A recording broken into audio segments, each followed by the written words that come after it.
Dallas, where we're going to be hearing now from David Marks. David is president of Outcome Engineering, the Dallas-based risk management firm, which spends most of its time helping high-risk organizations develop safety practices and what is referred to as just culture. What that is, what that means, well, it'll be explained by David Marks. Welcome, David. Well, thank you, Nick. It's a pleasure to be participating.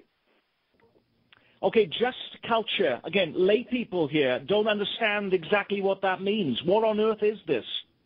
Yeah, just culture. Well, and I want to give my thanks, by the way, to Becky Miller and the Center and the work that we have done with the Center in advancing just culture within the state. Just culture is really about accountability, how we think about accountability.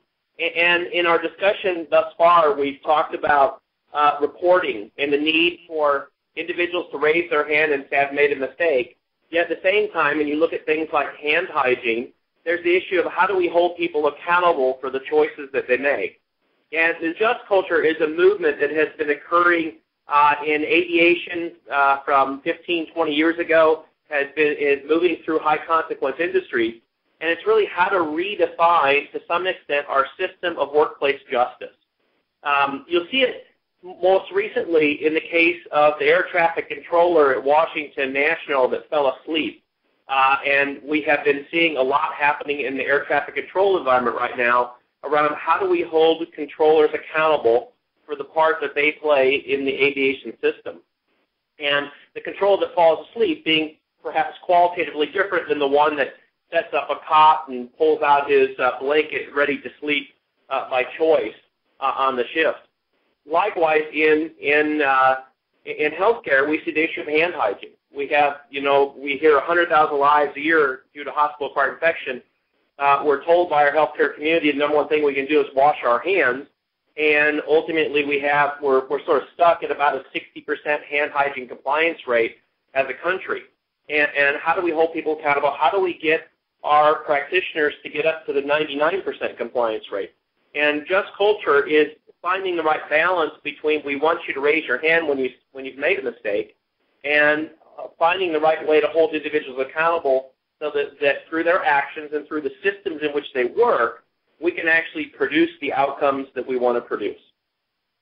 And if what we have done in Missouri with this, Becky's Missouri Center for Patient Safety, the Missouri Board of Nursing, the EMS groups, the Ambulance Association, and hospitals throughout the state have been going down this journey, and often it's a 2 or 3 year journey to how to reshape what accountability looks like. And many of the hospitals are getting into this because they find with their patient safety culture survey that they do, that Agency for Healthcare Research and Quality puts out, is staff will report an overly punitive culture. And so on one hand, if we want individuals to report into the PSO, into the patient safety organization that Diane will speak about, if we want them to do that, they need to feel safe coming forward.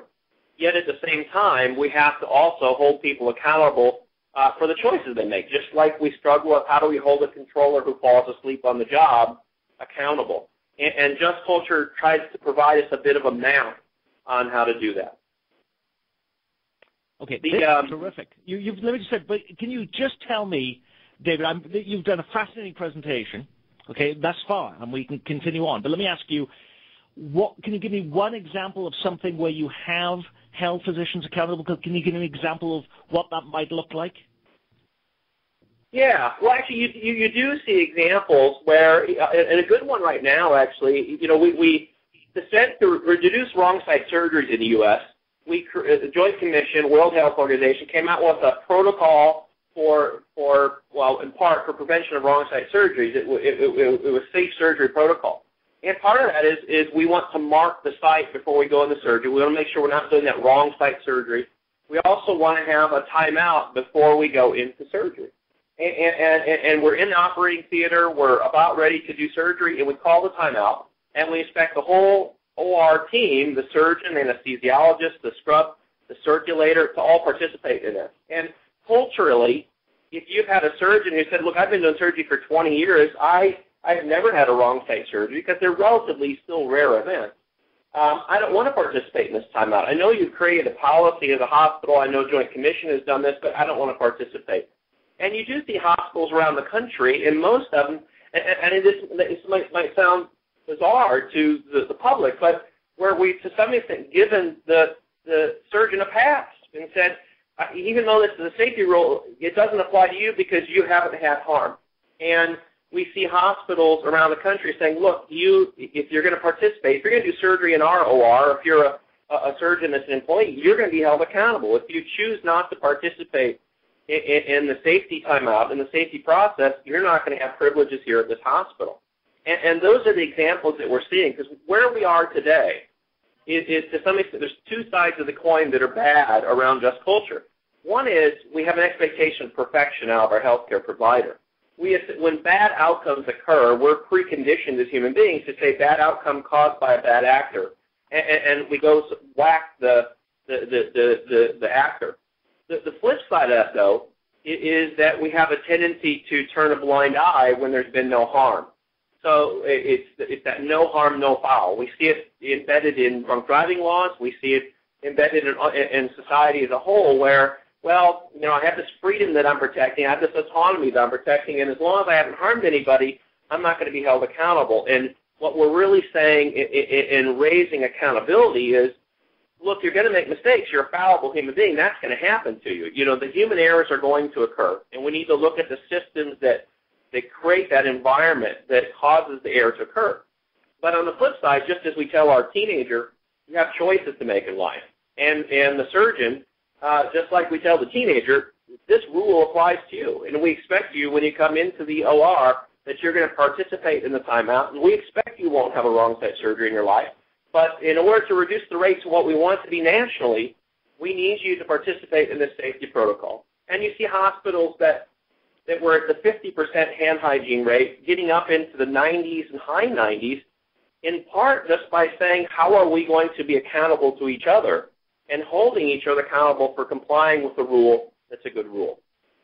But David, we heard from Dr. Berenholz, who said over at Johns Hopkins there were lots of hospitals in this country in which medical departments, they didn't even know what their infection rate was. Okay? So do you see that when you go, is it a hospital that hires you to say, come in here and help us with this, and they don't even have a lot of that information available? Well, that's right. And I think even around hand hygiene, to some extent, if you don't see how the infection is brought on, it is very hard for the everyday practitioner to connect their everyday hand hygiene washing to the infection that the patient might ultimately see. So for very, very rare events or things like hand hygiene, the connection isn't there. And ultimately, we have to create the right behavioral expectations and say, even though as a physician you can't see necessarily directly right in front of you the link between the hand hygiene and the outcome, you won't see, visibly in front of you passing an infection to a patient, that it's important. And so you have hospitals that say, we might not have the great data on how many patients we actually harm. We see the national data, but what we know in the safety world is that washing your hands is important. And we go back and say, okay, the behavior is what we're going to hold you accountable for. To some extent, the outcome will take care of itself if we engage in the right behaviors. And so it's how are we going to hold each other accountable in a way that still preserves the reporting? And how do we get people to report to a patient safety organization, report inside their hospital, yet at the same time know that in their choices, they're going to be accountable for the choices they make day in and day out at work. Now, we're going to move on to Diane Cousins. Was there anything else before we moved on? We'll have some questions afterwards. David, are you okay? Have you got it out of your system, everything you needed to say? I am good. So it's I'll wait for you. That's a very newsy presentation, so very relevant. Thank you very